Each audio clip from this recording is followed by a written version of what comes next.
Hello guys, Music Ninja Matt here, and today I'm going to be talking about Zero's Journey. I mentioned this in a video before because it was a free comic book title that came out. They released the issue 0. I actually have issues 0 and 1 here to talk about today. So this was something that I'd heard about, I think last year, where people were telling me Nightmare Before Christmas is getting a sequel. It's my favourite film of all time, so I was losing my shit.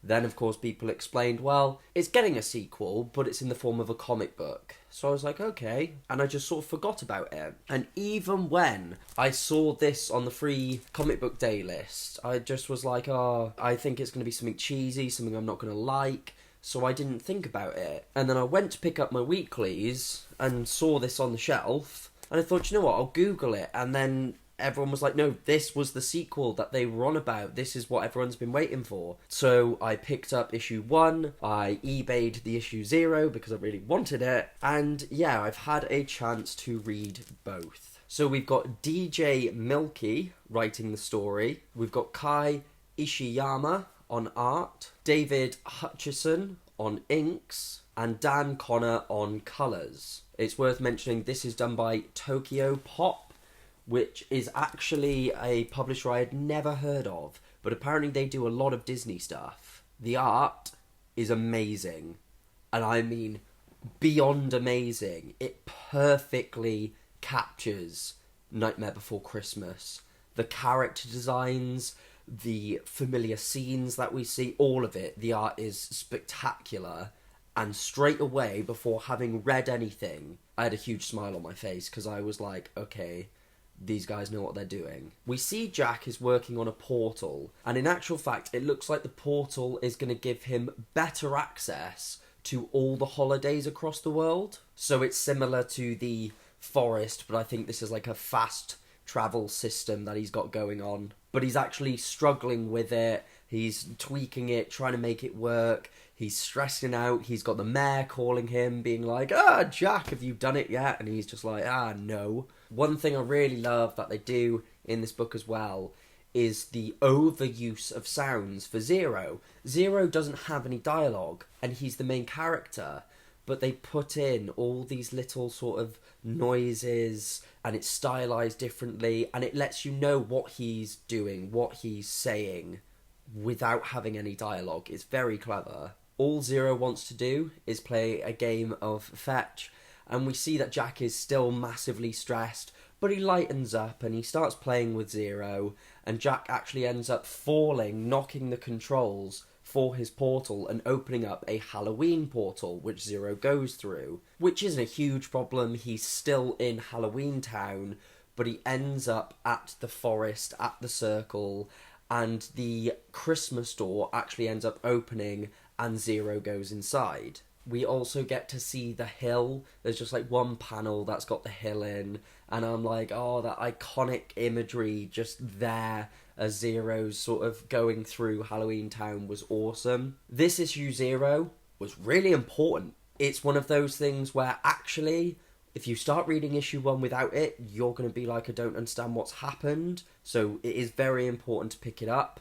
I also found out through reading this is going to be 20 issues, which I'm super excited about. I thought this was going to be like a 6-issue miniseries, but no, it is going to be this massive thing, and I cannot wait. So in issue 1, obviously we see Zero sort of wake up within Christmas land because he hasn't hit the town yet, and he tries to get back through the Halloween portal and he can't. And then he meets this owl creature, which he bonds with, and we can tell that because this owl's not talking, it's all body language and those sound effects. The owl then leads Zero off, and even some reindeer join in, and they're all flying, and they fly into Christmas Town, and we get to see some of the sights of Christmas Town from the film. Again, just you going back to this world and being excited. Zero's taken to this house where we actually meet one of the residents of Christmas Town, and it appears to be a woman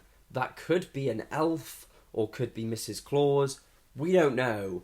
But what's really weird, and I don't know if it's meant in this way, the whole thing feels very sinister.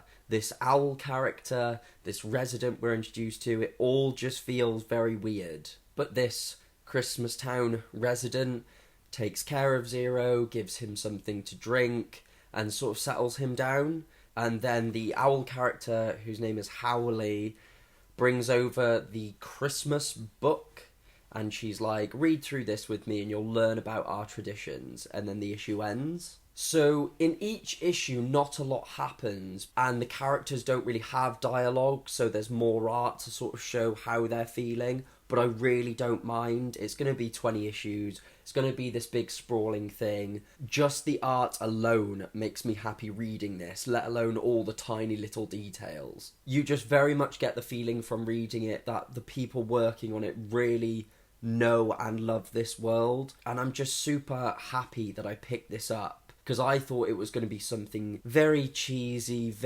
I'm looking through it and I'm going, meh. But no, spot on, really enjoyed this and can't wait to pick up the next issue, which I believe comes out the end of June. So yeah, definitely recommend this. And this is just, oh, it's just so nice looking, all of it.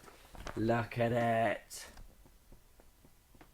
Anyway guys, thank you very much for watching. Don't forget to like, comment and subscribe, as it really helps the channel out. The social media links are in the description below. Don't forget to have a browse at the channel and look up all the playlists, because it's all set out, comic books, movies, all the rest of it. And I will be seeing all of you in the next one. We've got some things coming up, so dead excited for all of that. Too sweet.